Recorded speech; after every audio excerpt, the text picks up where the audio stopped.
Bismillah. Assalamualaikum warahmatullahi wabarakatuh. Salam sejahtera bagi kita semua. Salam Om Swastiastu, Nama Budaya, Salam Kebajikan. Perkenalkan, nama saya Endan Solihin dari kelas TI 22D. Saya di sini akan menjelaskan tentang pengenalan proses manufaktur plastik.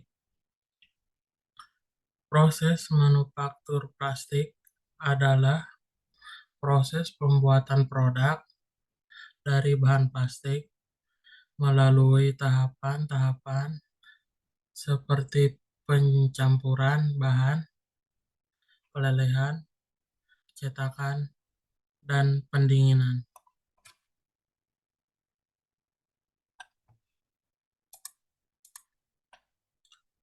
Bahan baku yang digunakan dalam proses manufaktur plastik yaitu ada polimer, polimer seperti polietilen, polipropilen, dan poli dan PVC digunakan sebagai bahan baku utama.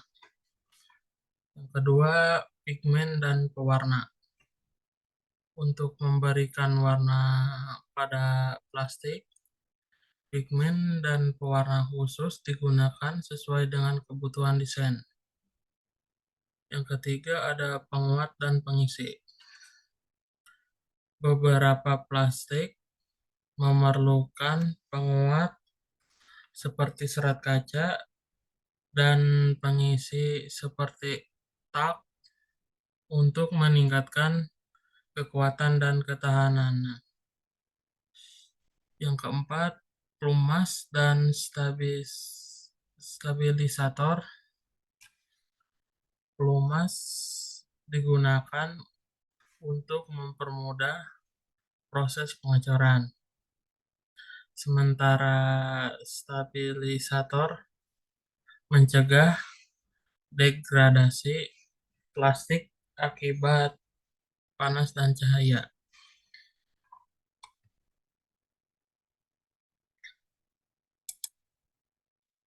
Yang kelima ada polietilen atau PE.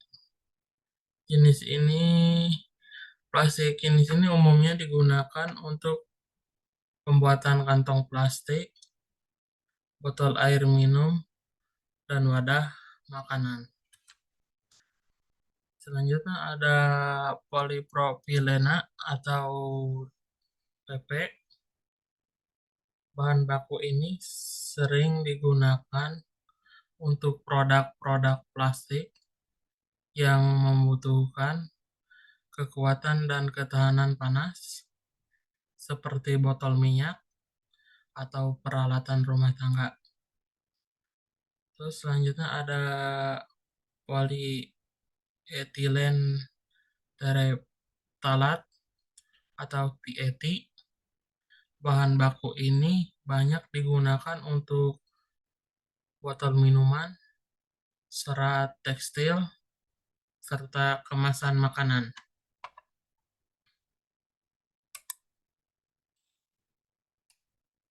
Terus ada proses pencampuran dan pelelehan bahan baku. Bagian ini merupakan tahap krusial dalam proses manufaktur plastik, di mana bahan-bahan baku dicampur dan dilelehkan menggunakan teknik yang memadukan panas intens dengan warna-warna mencolok.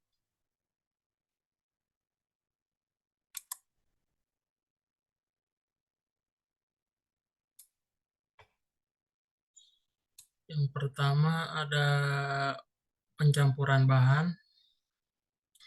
Bahan baku plastik dicampur dengan presisi untuk menciptakan komposisi yang tepat. Yang kedua, pelelehan bahan. Proses pelelehan bahan dilakukan dengan suhu yang terkontrol untuk mencapai bentuk plastik yang homogen. Yang ketiga, pemeriksaan konsistensi dan suhu bahan dilebihkan untuk membentuk material plastik yang berkualitas.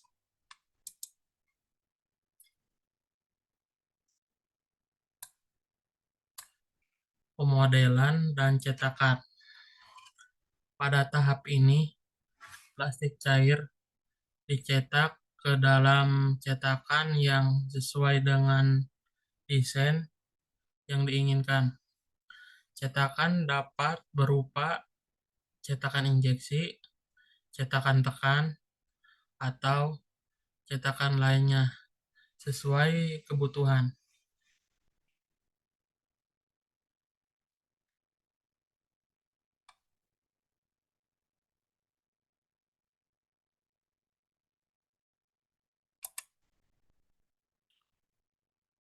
Proses pembentukan plastik.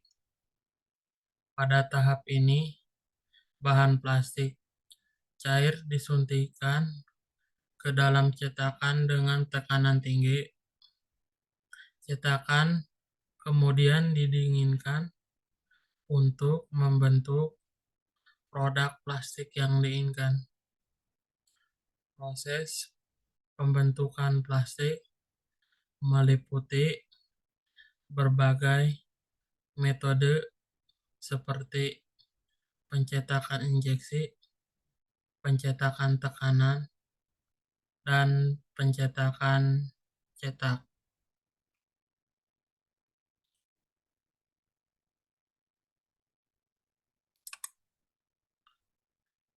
Proses pendinginan dan pengerasan. Pertama ada pendinginan. Setelah pemodelan, plastik perlu didinginkan secara perlahan untuk mencegah deformasi. Yang kedua ada pengerasan. Plastik kemudian diangkat dari cetakan dan dibiarkan mengeras secara alami atau dengan bantuan pendinginan tambahan. Yang ketiga ada quality check.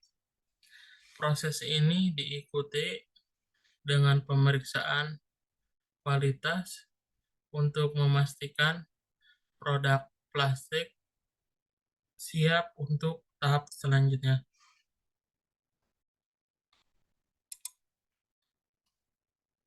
Ada pendinginan. Pendinginan menggunakan pendingin udara atau air. Yang kedua ada pengerasan. Proses pembentukan untuk memperkuat struktur. Yang ketiga ada pemeriksaan kualitas. Pemeriksaan untuk memastikan kekuatan dan ketahanan. Setelah proses pembentukan, plastik akan mengalami proses pendinginan dan pengerasan. Pendinginan dapat dilakukan menggunakan pendingin udara atau air. Sementara pengerasan melibatkan proses pembentukan untuk memperkuat struktur plastik. Pemeriksaan kualitas dilakukan untuk memastikan kekuatan dan ketahanan plastik sebelum lanjut ke tahap berikutnya.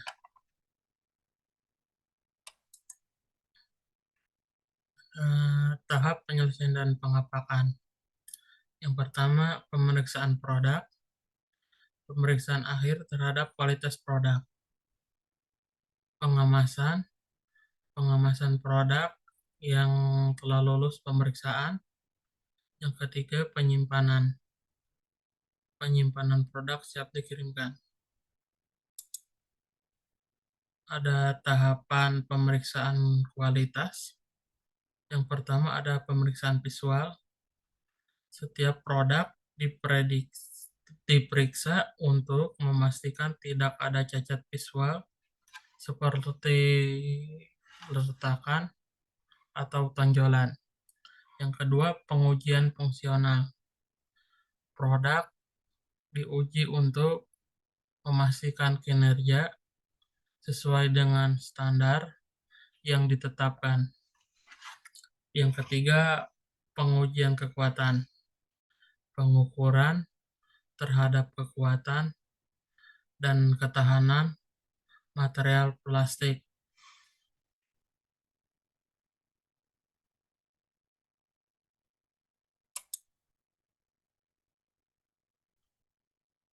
Di sini ada proses finishing dan pengapakan.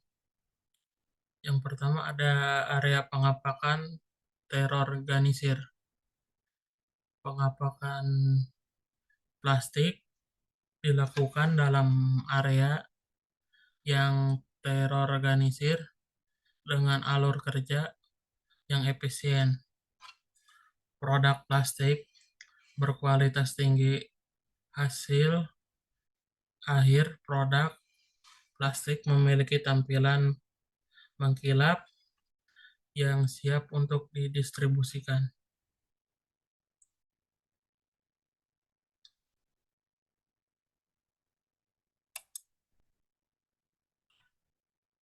Selanjutnya ada kesiapan produk untuk distribusi.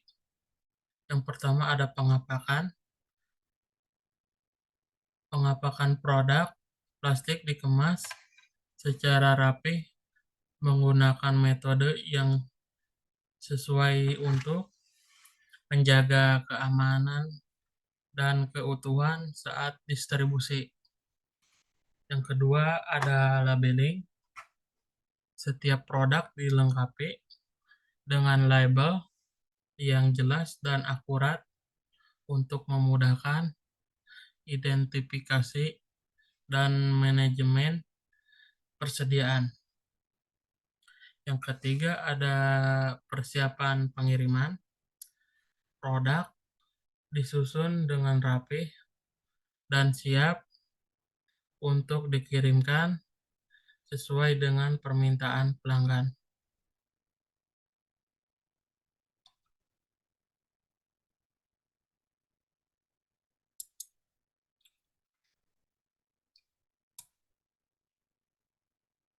Di sini juga ada tantangan dalam proses manufaktur plastik. Proses manufaktur plastik menghadapi tantangan seiring meningkatnya kebutuhan akan produk plastik, pengelolaan limbah, penggunaan bahan ramah lingkungan, dan pengurangan polusi menjadi fokus utama. Keselamatan kerja, keberlanjutan, juga memerlukan inovasi terus-menerus dalam proses manufaktur.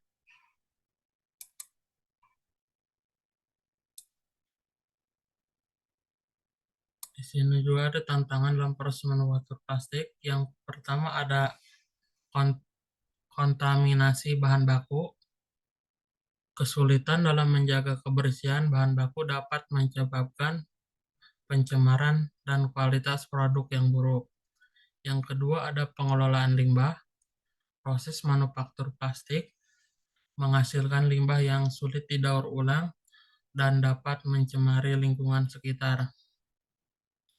Yang ketiga ada pemanasan dan pendinginan tidak merata. Pengendalian suhu yang tidak tepat dapat mengakibatkan ketidakseragaman kualitas dan kekuatan produk plastik. Yang keempat ada integrasi dengan teknologi baru. Tantangan untuk mengintegrasikan teknologi baru seperti otomatisasi dan digitalisasi dalam proses manufaktur plastik.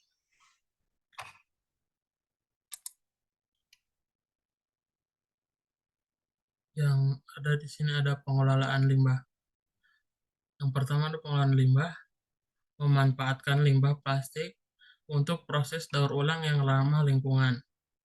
Yang kedua ada dampak lingkungan, mengurangi dampak limbah plastik terhadap lingkungan dan berkelanjutan. Yang ketiga ada keberlanjutan, menerapkan praktik-praktik yang berkelanjutan dalam pengelolaan limbah plastik. Di sini ada keselamatan dan keberlanjutan. Yang pertama, keselamatan kerja. Dipastikan semua operator dengan peralatan pelindung diri dan menjalani pelatihan keselamatan rutin. Pemeriksaan rutin terhadap mesin dan peralatan untuk mencegah kecelakaan, penerapan prosedur keamanan dan proses manufaktur, monitoring lingkungan kerja untuk keamanan. Yang kedua ada keberlanjutan lingkungan, penerapan praktik manufaktur hijau dan penggunaan bahan ramah lingkungan, program daur ulang limbah plastik untuk mengurangi dampak lingkungan, penggunaan energi terbarukan dalam proses manufaktur, penelitian terus-menerus untuk inovasi bahan plastik yang lebih ramah lingkungan. Kesimpulan dan rekomendasi. Setelah melalui berbagai tahapan proses manufaktur plastik, diperoleh beberapa rekomendasi untuk meningkatkan efisien dan kualitas produk. Perlu dilakukan analisis mendalam terhadap tantangan yang dihadapi agar dapat mengimplementasikan perubahan yang tepat. Dalam kesimpulan, proses manufaktur plastik dapat dioptimalkan melalui penerapan teknologi canggih dan pemantauan kualitas yang ketat. Rekomendasi ini dapat meningkatkan daya saing produk di pasar global. Sekian dan terima kasih dari penjelasan saya.